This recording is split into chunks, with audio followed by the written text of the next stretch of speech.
Hello everyone and welcome back to the channel.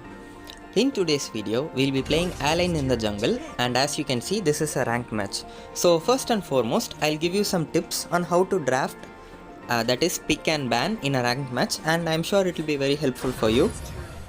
So mages are the best first picks in my opinion, because mages usually don't fight 1 versus 1 in their lanes. They are only going to clear the waves and rotate. So always pick mages first. Never ever pick junglers first. It is really bad for your team because the opponents can easily counter you if you take jungler first. Here I am in the third slot, and I know that I am the one who is going to be jungling in this match, but I am hesitant because there are 3 more heroes in the opponents that haven't been picked yet. So I cannot just pick a random jungler, and if they counter me, if they pick the counters for my jungle, the match is very hard to win. So I decided to save Brunilda for my teammate, and I am waiting, and it looks like the opponents have picked Grak and Arthur. These 2 are tanks. So if I picked Zephys, it won't be really good for me because Zephys can't really one-shot Arthur or Grak, and Lorian is also harder to kill. So now I decide that it would be better if I pick Alain, because Alain is really good against tanks. He has a lot of lifesteal, and his ult can simply take half of the HP no matter what hero you play. So Alain is the perfect pick in this situation according to me. And now as you can see, the opponent has also picked Emily. So we are off to a very good start now, because there are 2 warriors and a tanky mage and a tank as a support in the opponents, and this is really good for Alain. And just like you saw in the title, this is going to be a hard carry match, and our teammates are not going to be very effective. So I'll be the one who is going to be doing most of the work here, and I also have a lot of tactics that you can follow if your team is behind. So if your team is losing, if you do the things that I explain in this video, there is a higher chance for you to give a comeback, and this video will also be giving a comeback. So make sure you watch the video fully, because there are a lot of tricks that I am going to be telling you, and I am sure it will be a lot of help to you when you are pushing rank. So just like I've told you guys in the how to play jungler video, it is always best for you if you start from the Sage buff, because the Sage buff gives you 20% cooldown on all your abilities. So no matter if you play a hero that is dependent on mana, or a hero like Alain who doesn't need mana at all, it is always best if you start from the Sage buff. So it looks like Lubu has some difficulty connecting to the match, and this is really bad for him because the first 3 minions are going to die to the tower, and Lubu won't be getting any of that gold or XP. So this will keep him in level 1, and Arthur is now at level 2 and he can start rotating already. So just like I've already told you guys, this match is going to be really exciting because the opponents will be playing very aggressive. And as you can see, Natalia and Crushed are already forced to retreat, and Natalia even used her flicker. So it's very bad for me now, because Grak and his teammates can now come and invade me. So see, Grak is coming, and I'm sure he'll pull my red buff because there is nothing I can do. I cannot body block it because Lorian and their marksman are there with Grak, so I cannot. It will be like a suicide, right? So I've also lost that last creep. So instead of wasting any more time, I start attacking my might buff again. So never try to fight the enemies who invade you unless you are sure that you will get a kill. So if you are sure that the opponents will escape, there is no need for you to fight and waste your time. But something really funny happened here. Since I was looking at Grak who was fighting there, I failed to see the Lorian who was attacking me. But I also got a call, but still we managed to kill him because we got to level 4 as soon as I got this might buff. And now since I am at very low HP, I cannot go and join my team in fighting the Abyssal Dragon, so I just recall. And as you can see, my Sage buff has spawned, so I am maintaining a perfect jungle rotation. I start from the Sage buff, I ended up at might buff, I got a kill, and now I am back to the Sage buff as soon as it has spawned. So this is what you should be doing. This is something that you should always do as a jungler, because it keeps you at very good level of gold and experience. So as you can see here, it is Lubu who is clearing the middle lane, and Natalia is busy in the bottom lane fighting. So you should not do this. As a mage, you have to be in your lane to clear the waves always, because if you miss the wave, you won't be getting the gold. So never do that. And For now it may seem like everything is fine, but as the game progresses, Natalia will be very behind on gold and the opponents can easily kill her and she won't be dealing enough damage. And now we are back in the abyssal lane again, and it looks like Crest got hooked by Grak, but still he managed to escape with his ult and Lorian died. And since Lorian is dead, it will be really hard for Grak and Violet to clear the minions that are entering their tower, so this is a perfect time for me to dive under their tower and get those kills. So here I made a mistake. Instead of trying to fight Emily, I should have just retreated because I did not have my ult. But since there were 3 of my teammates here, I decided that it will be a good idea to fight. But Lorian has respawned and he ulted 3 of my teammates and only I managed to escape because I walked towards Lorian. So I should have just retreated in that way instead of coming back to fight again. This was a really big mistake because my Sage buff is already spawned there. So instead of trying to fight there, I should have just retreated. So you don't do this mistake also. If your Sage buff is up, you should stop fighting and go there and get it. And there is also another reason why we lost in that fight, and that is the enemy Arthur was there but our Lubu was not there, but now he is here and he tried to fight in a 3v1 and just died because he doesn't have any gold at all. So it was really dumb of him to go and fight there. And since it's 5 minutes into the game now, cannon minions will start spawning. So if the top tower is left undefended, the minions will automatically take the tower. So I cleared the Sage buff and now I'm going there to defend the tower, and it's really good for me to defend because I also get the extra gold from the minions. And we try to fight Arthur but he just retreats. So once again, if you notice properly, it is Lubu who is clearing the mid lane and not Natalia, and it looks like Natalia is also dead while trying to fight in the bottom lane, and this is very bad for us because she is neither clearing the mid lane nor is she successful in fighting in the bottom lane.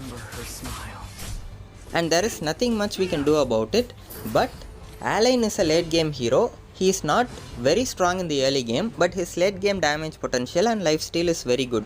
So what I can do is, I can take the gold from the mid lane and I can farm the jungle. So I'll get more gold than others and I can try to carry the match. So this is what I'll be doing. But it looks like another fight is going on in the bottom lane and Crest just used his ultimate, and in the top lane Lubu gets killed by Arthur and Emily and we lose that tower also. So this is when I decide that I should be the one who should get all the gold and I am the only one who can carry this game now. So I go to the mid lane because there is another wave. I clear the lane and instead of going back to the abyssal lane, I go back to the top lane to clear that wave also. So my team, none of the enemies and none of my teammates have died in the abyssal lane, and that is very good. So I can farm more in these 2 lanes. And it looks like the Sage buff has spawned again, and Arthur is also in the bottom lane now and he has just killed Crest. So what I can do is I can get the Sage buff and start pushing this lane because Arthur will be staying there and he'll be trying to kill our marksman and mage who are there. So this is the perfect time for me to push this lane solo. And since Lubu has also just cleared the mid lane, the enemies will be forced to go and defend the mid tower, and no one can come to this tower in time to save it. So we easily get this tower. Now listen carefully, this is something that is very important. The reason for me split pushing here is I can force the opponents to respond to me. So by split pushing, I make the opponents come and defend this tower, right? So they will be forced to retreat there and come and defend. So it is me who is doing my team a favor indirectly. So instead of going there and fighting, I can just clear these towers and so the opponents will come here to defend. And Alain is very powerful in 1 vs 1 and one hero won't be enough to save the tower from Alain. So it forces out more of a response from the opponent, and as you can see, Lorian is here and Arthur also, but we still managed to take the high ground tower and we fight here, but Lorian used his sprint and we only managed to kill Arthur and Lorian ends up killing us. But it's really worth it because we got 3 towers and high ground tower is very important, and you will see the use of me destroying this high ground tower later in the video. And just like you saw, Lorian killed me and this is his 6th kill without any death. So now you know how good my team is performing in the bottom lane. And since I have destroyed 3 towers and I have taken like 4 waves of minions, I have a lot of gold now. So this time I am going to join the team fight and try and fight. And let's see if I can fight with my team and turn the match over. So like usual, I am going to get the Sage buff first. I am not going to just go into the fight. So I'll get the Sage buff and then I am going in for the fight. So we managed to use our ult on their marksman, and look at that true damage. So this is why I said Alain is really powerful, because he can go into a team fight and deal damage to all the enemies who are in his ult range. So I was about to kill Emily also, but Grak pulls me and it's just one kill and my teammates are already dead. And we are back, and it looks like the opponents are still fighting in the mid lane and they haven't even retreated since the last team fight. So I'm going to do the same trick that I did already. I'm going to push this tower and then force them to retreat instead of going to fight, because just like you saw what happened the last time, we were only able to get one kill. So it's not worth fighting with my team now. I know that I can force more of a response if I just push this lane. So Lorian and Emily try to stop me now. So I ult on Lorian and I do something really cool. I get 3 stacks and then use my first ability, and since I am immune to control, Lorian's ult did not damage me and we are able to easily get a double kill. So if you want to know how to play Alain well, you can surely check out my Alain tutorial. I'll put the link in the description and it will be really useful for you. I'll be also giving a lot of tips on how to play Alain. He's a really powerful hero. And here it looks like Natalia really wants that Sage buff, but she has the least gold in our team and giving her the Sage buff is not going to change anything. But if we have it, at least we have that 20% cooldown reduction. But it's okay, she got it before we spawned. And now what I'm going to do is, I'm going to try and push the bottom lane. Since I have taken all the towers in the top lane, it is only logical of me to start pushing this lane now, and if they try to fight me, I can just kill them because I have a lot of gold and I am very powerful. And since my team wants to fight them in the mid lane, it is like a perfect window for me to take this tower. So I go in sneakily, but I think Lorian will be here to defend this tower in time, so we will not be able to take this, but we are just going to retreat. And my very powerful team has already died to Violet and she's got a triple kill. And now I know that the opponents are coming this way, but I still want to fight them because I was sure that I'll be able to kill at least 2 of them. And look at how much damage our S1 did here. Both Emily and Grak got melted and we got stunned by the Abyssal Dragon and Grak, and we almost got a double kill, but we died just by getting 1 kill. And here I got really frustrated by my team and I was typing this. And guys, this will be the last and the most important team fight of this match, and this will turn the tides of the match. So I'll explain to you everything that I do. So first I go and get the Sage buff, and then I see Arthur is waiting here. So what I do is, instead of trying to fight Arthur, I just dash away and then go and ult on Lorian.